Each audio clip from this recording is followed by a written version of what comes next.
Thanks so much. When we consider our UU principles, we find that the first two charge us to respect the inherent worth and dignity of all people, and our second principle calls us to seek justice, equity, and compassion in human relationships. How we choose to live our principles and beliefs is a framework for which we can live our daily lives. The concern for people who do not make a living wage is growing in our nation as we see more and more families living on the margins of our society and more children who are homeless. While we're talking this morning about workers making at least minimum wage, the reality is that a living wage for a person in South Carolina is not $7.25 an hour, but $8.72. And for a family of one adult and one child, is considered to be $16.98 an hour. We know that our society is increasingly service-oriented.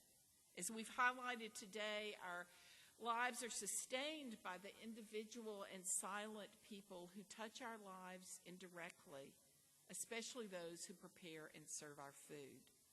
Too often we hear people dismiss concerns for farm and restaurant workers saying statements very naively such as, well, they just need to go back to school or they don't need to have children. We who are people of privilege often cannot imagine the challenges faced by the working poor.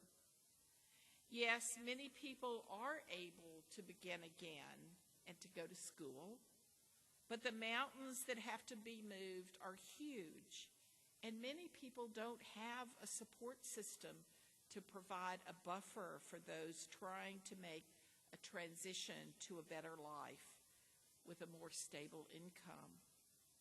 Tipped restaurant workers are one of the 7 lowest paid groups of workers in our society. The wage for tipped workers has not increased since 1991, though it was to have increased each year to make sure it was 50% of minimum wage. That was blocked in Congress by the restaurant lobby. Today, the buying power of the $2.13 tipped worker wage is only 30% of the federal minimum wage. And like I said, any attempt over the last 2 decades to increase that has had lots of opposition from the restaurant owners lobby. In a recent New York Times article, it was stated that many worker advocates want to see the tip wage abolished, asserting that some waiters are just too scared to ask their boss to make up the difference when their tips don't raise them to minimum wage. Our concern for this justice issue is that it's really an ethical issue when people working to prepare and serve the food we eat go hungry themselves. How would we tolerate such a situation in our lives?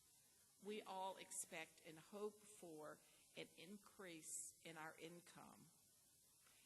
Relate what we want and need in our lives to what others want and need in their own lives. Enough to eat, good housing, good care for their children, medical care. Why should the need for basic necessities not be honored for all people within our society, especially the most powerless? In the midst of all the expectations about how to live and what to do with our time and money, there is a bit of enlightened self-interest in this issue.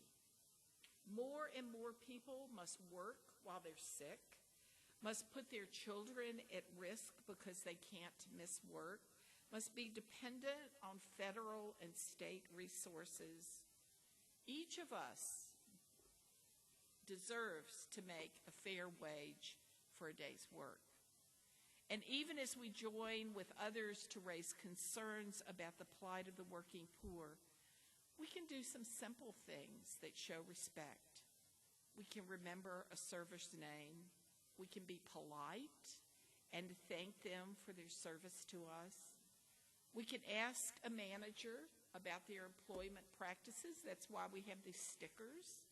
And we can be generous when tipping.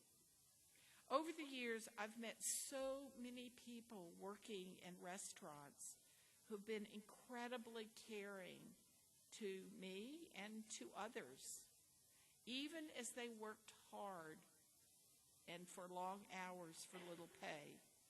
They've been generous to those who seemed to be hurting or in pain, to those who seemed lonely or sad, who remembered us and welcomed us back.